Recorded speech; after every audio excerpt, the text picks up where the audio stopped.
bijyanye rero n'iyo software nyirizina nyine wabonaga harimo imbogamizi. Amakuru iyo system itanga kugeza ubu ngubu agenda agaragaramo amayireri. Niba rimwe n'imwe mbega ntago washoboraga kumenya ukuri kwayo, ntago washobora kumenya nuba ikigo nyirizina uko gihagaze. One of our key investments was a core banking system that would help to automate the services of the SACCO, thereby making financial management of the SACCO more efficient and even faster.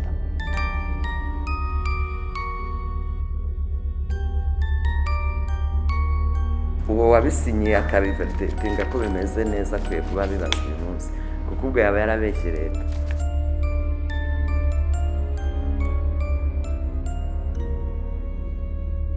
Nk'umuntu ureba management y'ikigo mbona nyine yaratubereye parte. The so and so tender was given to someone who was not even locally, yet the solutions you're giving are the same. Iyi project Access to Finance Rwanda mu by'ukuri ntabwo yateje imbere local companies cyangwa se local providers, ahubwo umuntu yanavuga yuko yabaye nk'ibasubiza inyuma.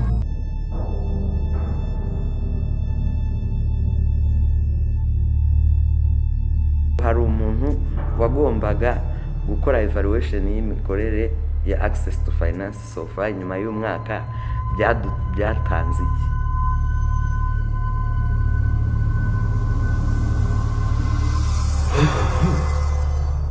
Who's trying to lender or who's trying to tender these services out, you're corrupt in one way or the other. Access to Finance Rwanda ya mbere yarabaye ugasanga menshi bagiye Uganda, ya kabiri baye ugasanga byinshi bigiye muri Kenya, bijyanye bigiye n'umuyobozi mukuru w'abaguhaye icyo gihe. Yaba fintech zari kuzabishwa na Access to Finance ziba zarafunze zose.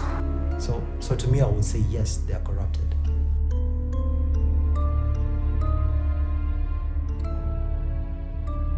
Sinzi umuririmbyi wajya kuvuga ngo hari ishuri ngo ryitwa ngo experience ngo nta hantu baryigisha.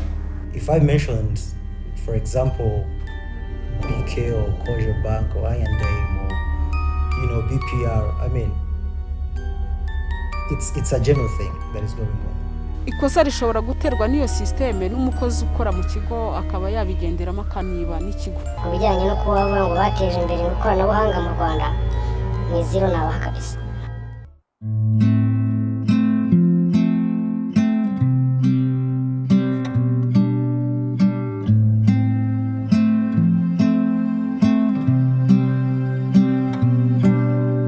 Mwaka wa 2010 leta y'u Rwanda ku bufatanye n'abandi bapartner batandukanye babitewemo inkunga na DFID batangije project ya Access to Finance Rwanda.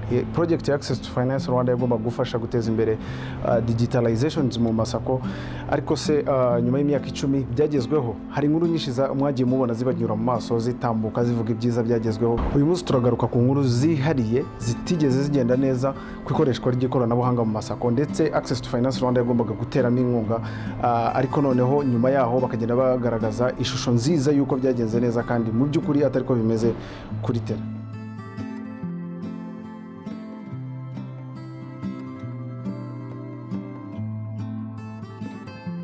FR itangira gukorana na SACCO ndumva ntarinjiramo nk'umuyobozi,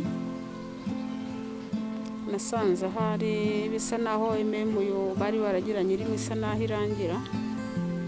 Niba nibuka neza ishobora kwikura yararangiranye n'ukwezi kwa gatanu iyo bari basinye, ariko bari bayitanze mu furniseri wayo cyangwa supplier Sigma Data Company ihagarariwe n'umugabo umenya mu country director, hari umuntu witwa Pasteur sinibuka irindi neza, niwe wari wayibahaye. Bijyanye rero n'iyo software nyirizina nyine wabonaga harimo imbogamizi mu bijyanye n'ibaruramari, amabalance sheet ntiyashoboraga nko guhura. Niba rimwe n'imwe mbega ntago washoboraga kumenya ukuri kwayo, ntago washobora kumenya nuba ikigo nyirizina uko gihagaze. Mu mikorere n'imikoranire yabo nge nahageze harimo bombori harimo gushwana, amadone atabasha kuboneka, bakavuga ngo hari kontra bagiranye FR ikagaragaza kontra yagiranye n'uwo mugabo cyangwa n'iyo company.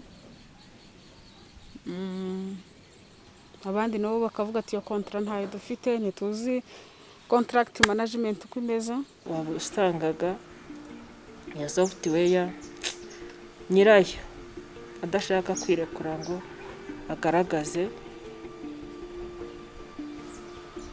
niba urwego tekinike rwayikoresha rutamwiyambaje. Ariko ibyo ngibyo ugasanga hari utuntu tumwe na tumwe bagiye bagongana na FR Rwanda, yenda byatumaga nyiri software atirekura ngo iyo software ikoreshwe nk'uko bikwiye. Amakuru iyo system itanga kugeza ubu ngubu agenda agaragaramo amayereri. Ntekereza ko SACCOs ayikoresha atahwemye kubigaragaza. Ndumva narigeze njya mu nama rimwe yabo bavuga amakuru n'amakosa agenda agaragaramo, amakuru yakagombye kuvamo n'udukosa turimo byakosorwa. Ariko je pense que kugeza na n'ubu ntabwo byigeze bibasha gukosoka.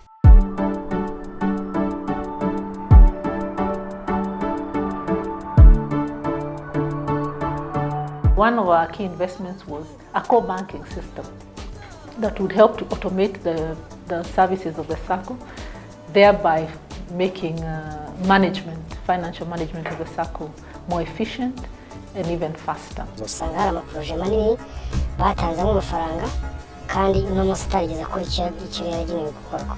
Nta kintu na kimwe bakoze cyo guteza imbere ikoranabuhanga mu Rwanda, ahubwo babigizemo isupu ukuntu amaproje muri yazi menshi bagiye involvedemo n'umurenge Sakora no munsi ntirarajya no narayivu. Bindi bagiye bazana byitwa ngo business banking nabyo ntabwo bikora n'uyu munsi. Abandi bari bahaye software ugaca mu gitondo nyuma y'amezi y'umwaka umwe cyangwa amezi ngahe ngo mwikuremo muzane ibingibi, ahubwo urumva ko bashyizemo akavuye mu kurusha uko bakijije ibibazo byari bihari.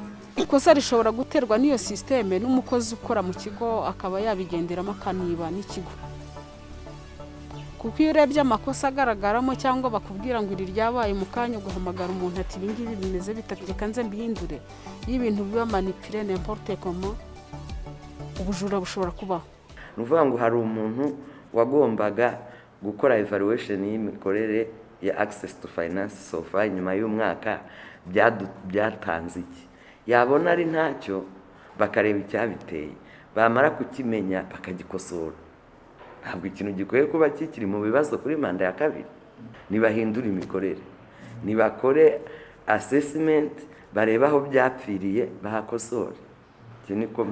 Let's say for the guys who had the contract with the access to finance project, was it a success? If it wasn't a success, then who's to blame?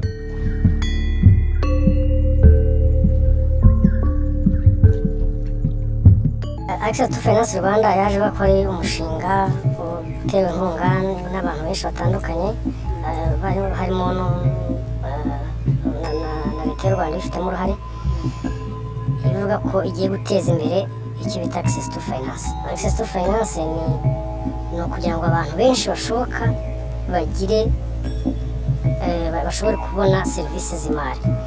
Uburyo kugira ngo serivisi z'imari zitangwe mu buryo bwihuse muri iki gihe bivuga ko bigomba guca muri tekinoloji. N'imibare yagiye izamuka cyane ya access to finance Nyarwanda mu bihugu biri imbere cyane, kubera yuko iyi component yo gukoresha tekinoloji cyane zijyanye na mobile money n'ibindi nk'ibyo nibyo byatumye access to finance yihuta.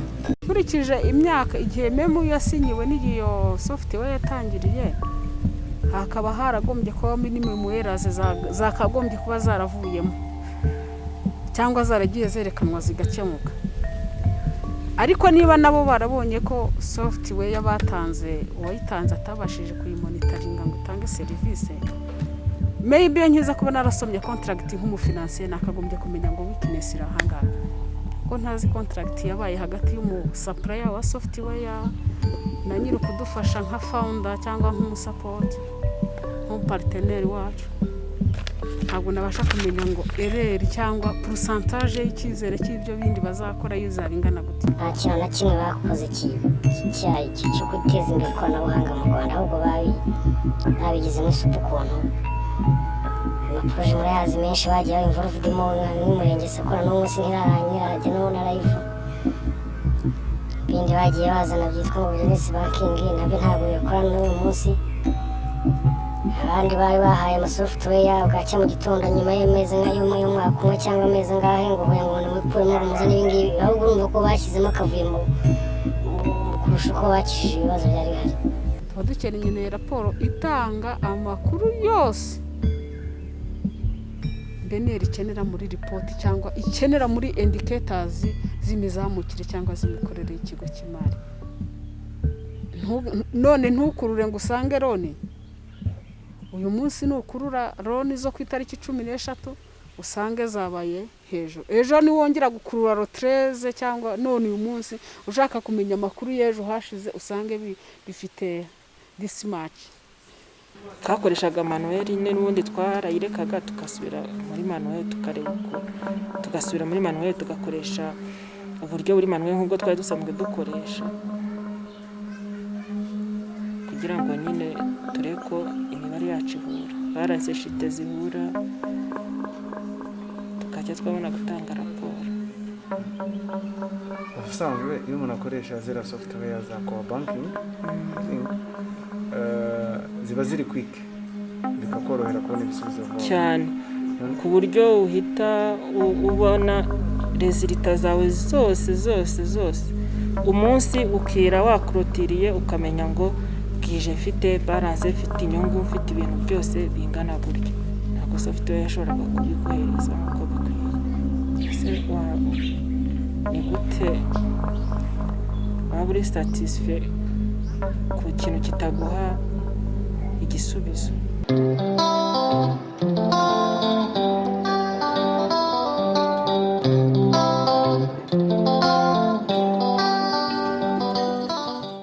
Haragiye hazamo ikintu kimeze nk'ikintu wabo yagiye yorwa n'abanyamahanga. Ubwa mbere pati ya mbere yayoborwa n'umuntu uvuye w'umugandekazi, bukeye ngera muri faze ya mbere yarangiye muri 2015. Iyo faze ikiriho ukabona amasoko menshi yatwaraga n'amakampani y'i Bugande. Bukeye hajeho umunyakenya, ukabona consultancy zose n'ama service providers bandi bazamo benshi bagasanga n'abanyakenya. It's challenging and at some point it's discouraging to young entrepreneurs locally here in Rwanda due to a lot of conflict of interests within the companies around here, local companies actually, that should be buying our ideas for the solutions that we give. My take on that, in my experience, I don't think they are favoring the young entrepreneurs here, specifically in my field as an IT service provider. We don't find that support present. Maybe in the near future, we don't know, but so far it's not there.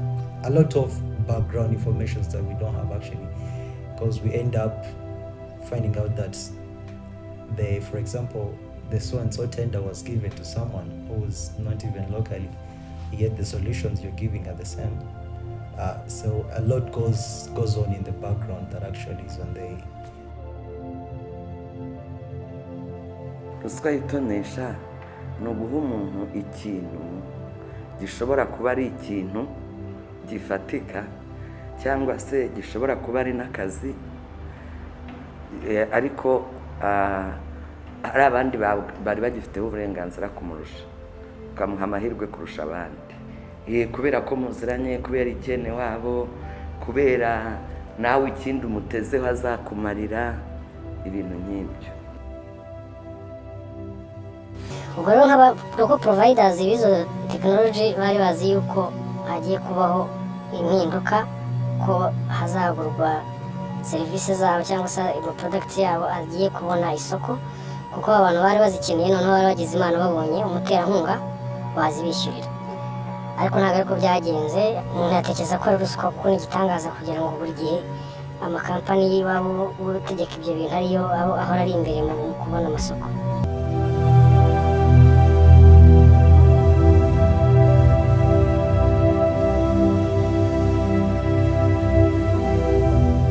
Experience can only be experienced by the service users only if they give chances to people to actually use their services. For example, if you're a company from, for example, Uganda, let's say, and you provide a solution, of course, until they use the solution, they will not feel the experience. They will not have the experience of that solution. So that fact of experience, where you find out that they bring out that issue that local service providers, they don't have that wide experience. But then who is to tell if the solutions that we are giving actually they are meeting their experiences? I think experience to me should be between the use of the services that we are offering and actually the same service that we are offering, it's addressing the issues and the problems they are facing on a daily basis. So me as a developer at some point, if I give a solution that is addressing your issues, the problems that you're facing as a company, and it's giving solutions, if I give solutions and I'm addressing each and every problem that you're facing, to me that's the experience that you'll be looking for. I mean, it doesn't matter how many people I've given the services to, outside or inside, yeah, which could be a little bit tricky because inside you're not actually giving me the chance to do that.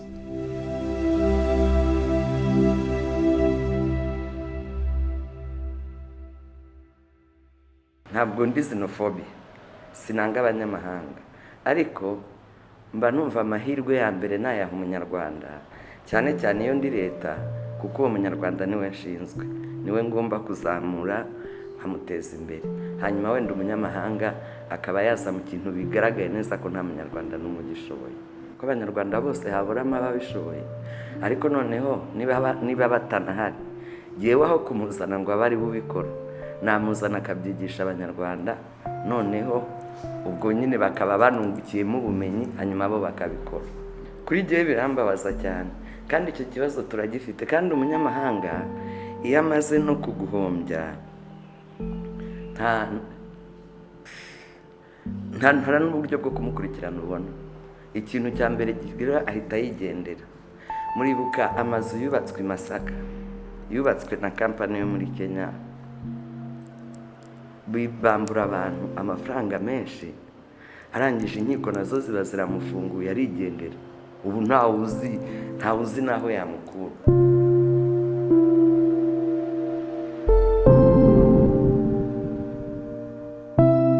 Iyi project ya Access to Finance Rwanda mu by'ukuri ntabwo yateje imbere local companies cyangwa se local providers, ahubwo umuntu yanavuga yuko yabaye nk'ibasubiza inyuma, kuko mbere yuko izo local companies zari zihari, zari zifite abakiriya, zari zifite solutions zatangaga, zari zifite uko zibanye n'andi makampani yo mu Rwanda zahaga serivisi. Noneho bwacye mu gitondo Access to Finance kaza ikajya ivuga iti yewe ndabategeka iyo mukoresha, kandi iyo ngiyo gukoresha niyo mukuye hariya. Ubwo urumva ko ahubwo bagize negative effect kuri local companies, kuko isoko ryazo aho byashaka kugrowingira, ari umuye kugrowinga serivisi bari gutanga yabyinjiyemo yo izitangira yitwa ko zitangiye ubuntu, ariko iziha zikorwa n'abo banyamahanga. Iki nababaje ariko kenshi ugasanga nabyo bagiye bahitamo gukora bitaragiye binaderivaringa ibyo expectingaga. If it was a local issue that we gave a local company, a local service provider to run this project with the access to finance, and he or she failed, at the end of the day, maybe we could dream that the local service providers, they do not have the experience to compete. But then, where there is no chances to actually show what we are capable of doing, then you cannot tell us that we don't have the capacity to give you the solution that you're looking for. Until you give us the the space to actually show what we can add you as a service, a value-added service as the company providers that we are dealing with, IT support and development, then you cannot say we don't have the capacity to compete. Nobody is supporting local service providers. Erega umunyamahanga nta nubwo ko umunyarwanda atazamuka, ko umunyarwanda atatera imbere ntacyo bimubwiye. Ni ukuvuga ngo araza nyine agashaka kuzamura abiwabo, kuko iyo ni intege nke twasanze mu bantu benshi. Kubw'icyo rero sinzi uko, ntabwo nzi ukuntu byagenda, ariko leta agiye nayigira inama y'uko ibibona, kuko bimaze kuba siri mwese kabiri, noneho ikatangira kwimpawaringa abanyarwanda. Kubijyanye no kuba bavuga ngo bateje imbere ikoranabuhanga mu Rwanda, mu iziro nabaha kabisa. Nta kintu na kimwe bakoze cyo guteza imbere ikoranabuhanga mu Rwanda, ahubwo babigizemo isupu ukuntu amaproje muri hazi menshi bagiye involvedemo nk'umurenge Sakora n'umunsi ntirarangira no na live. Ibindi bagiye bazana byitwa ngo business banking nabyo ntabwo bikora n'uyu munsi.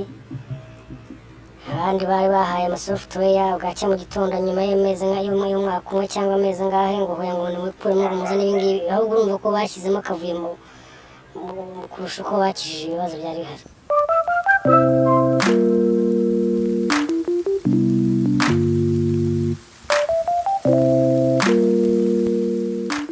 Ibyo rero no mu kubikumira ubwabyo tuba dukwiye kwirinda kuba amasoko yose afatwa n'abanyamahanga. Ntabwo wakabayemo amafaranga menshi yo gucunga ari igihugu, ntabwo ari byo. Hashize igihe kinini kingana amezi agera muri 3 dusaba urwego rwa Access to Finance Rwanda kugira ngo bashobore kugira icyo batangariza kuri aya makuru, ariko ntibigeze bifuza kuganira natwe kuri aya makuru. Twakoresheje uburyo bwose bushoboka kugira ngo tubone amakuru kuri bo, ntabwo bigeze bifuza kugira icyo bavuga kuri aya makuru. Twifashishije urwego rw'umuvunyi kugira ngo badufashe turebe ko baduha ayo makuru, ariko nabyo byaranze. Igihe cyose Access to Finance yashaka gutanga amasoko cyangwa gutanga akazi, buri gihe ukasanga ako kazi gahabwa buri gihe ibigo byo mu mahanga, kandi ako kazi kari gutangwa n'ibigo bindi byinshi byo mu Rwanda bitandukanye bishobora kuba ako kazi byagakora. Navuga ko rero icyo challenge ihari, ntabwo ari ibanga yuko abantu bamaze imyaka 10 hano babonye financement z'amafaranga arenga miliyari 40 z'amanyarwanda, ariko ntabwo nzi kujya mu mibare yabo neza, ariko nibaza uramutse wabajije utose n'izo miliyari 40 mwabonye muri imyaka 10 amafaranga mwahaye mwaspendinze mu bigo cyangwa se muri companies zo mu Rwanda nangahe? Ndibaza ko ari igice gito cyane gishoboka. You can't tell me that you're not corrupt when the people you trust to run the project are messing it up. I mean, the point of conflict of interest would come in that, because I'll share with you this factor. There is a company, foreign service provider, right? And there is me, a local service provider. We are addressing the same issue here. And then you find out that maybe my prices actually are more competitive than the other individual who's a foreigner in this case, giving the same services. But you find out that then if we are giving the same solutions, addressing the same issues, how comes that me with the competitive price and locally based, by the way, the issue of locally based, it's a high factor. It's a big factor, because at the end of the day, you find out that the people who are going to support you, they're local, they have to be locally based. So if my prices are competitive and we are giving the same solutions, then the only thing that is rest to be settled is actually that either you who's trying to lender or who's trying to tender these services out, you're corrupt in one or the other.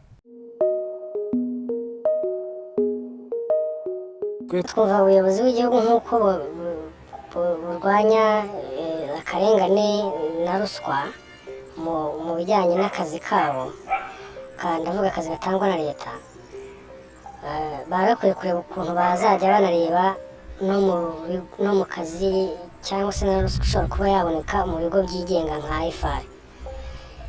byitwa ko byigenga bifite ngo procedure zabyo ngo batanga amasoko batya ngo bagendera gutya noneho bigatuma ugasanga ntabwo bari accountable ku muntu uwo wese ariko ukabona ntabwo byakomeza gutyo kuko at the end of the day aya mafaranga yaba yarinjiye mu gihugu yitwa ko ari amafaranga agenewe u Rwanda nk'igihugu ntabwo agenewe ibiro biri hariya birimo abagabo batatu cyangwa n'abadamu babiri cyangwa se abantu no ni amafaranga agenewe igihugu birakireba rero kugira ngo kimenye ngo se koko ayo mafaranga yakoreshejwe neza. So our future here, it is doomed not to change until they start trusting local providers. badashobora gutanga ruswa uko yabingana kose cyangwa ibigori kose hari cases nyinshi mu mujyi wa facing muri fintech companies.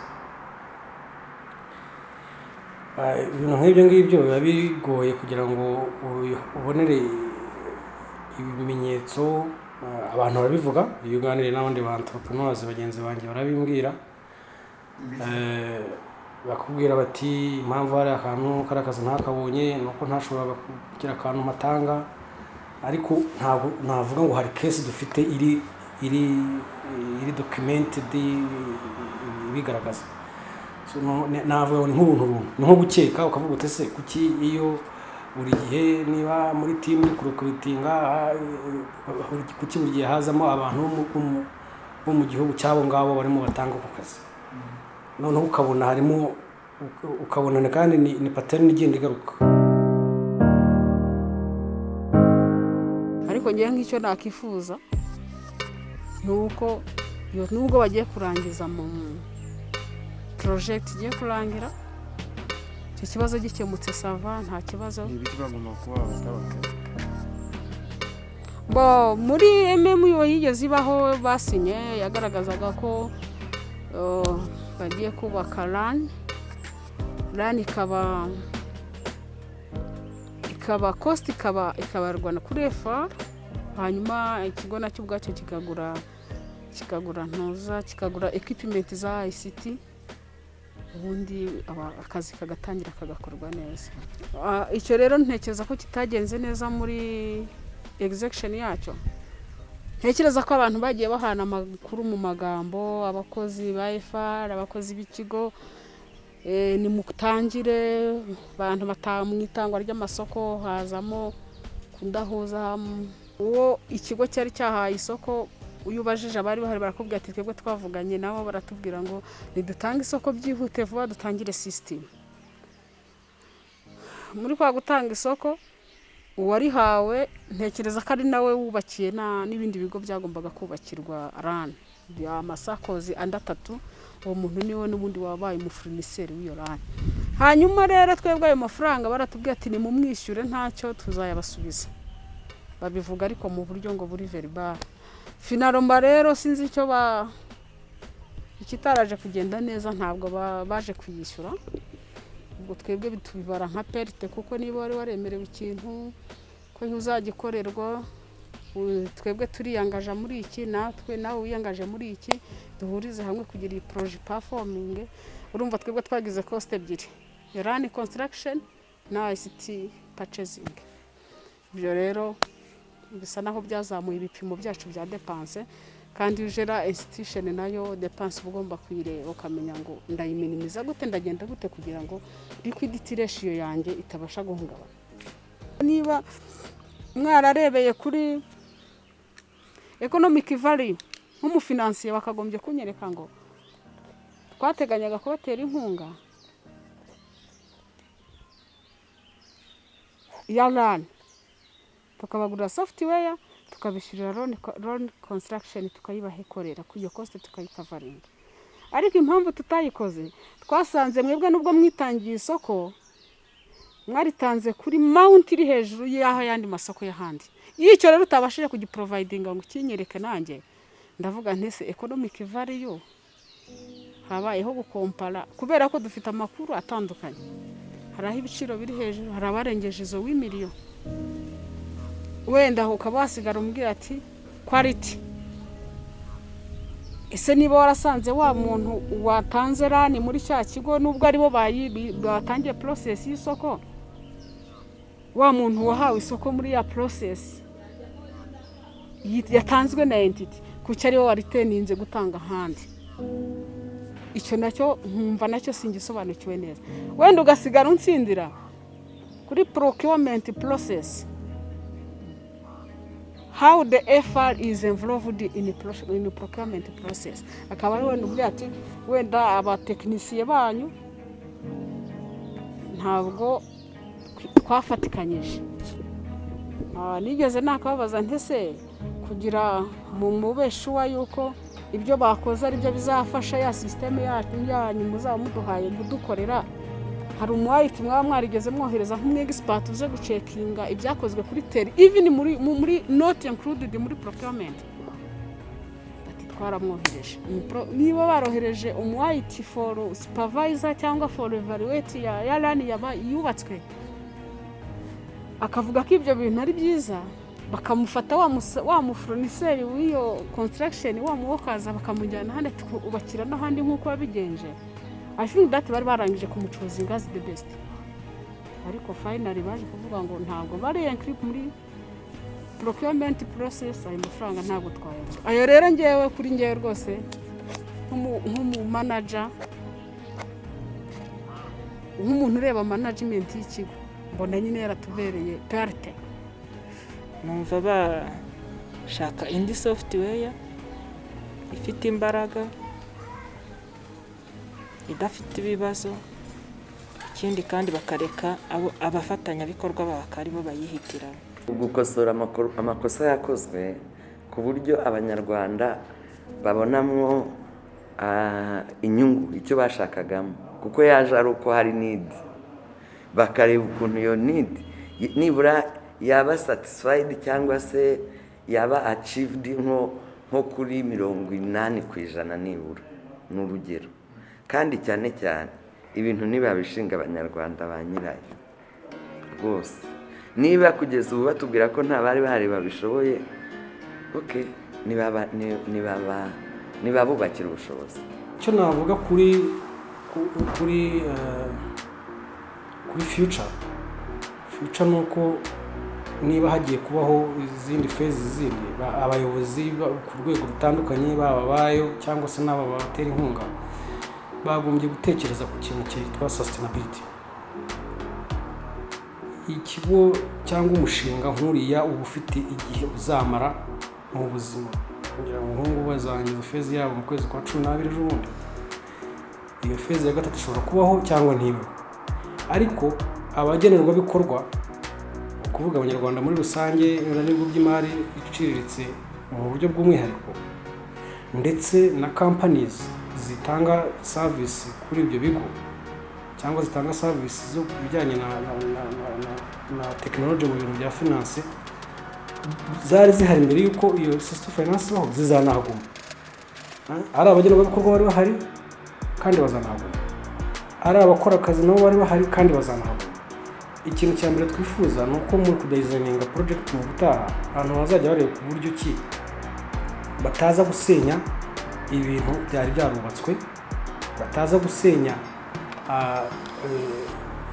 ibikorwa abafatanyabikorwa bandi baje bahasanga mbere y'uko umushinga ubaho bari barashoboye kubakana hamwe, ahubwo bakaza babyubakiraho bateza imbere aho ibintu byari bigereye.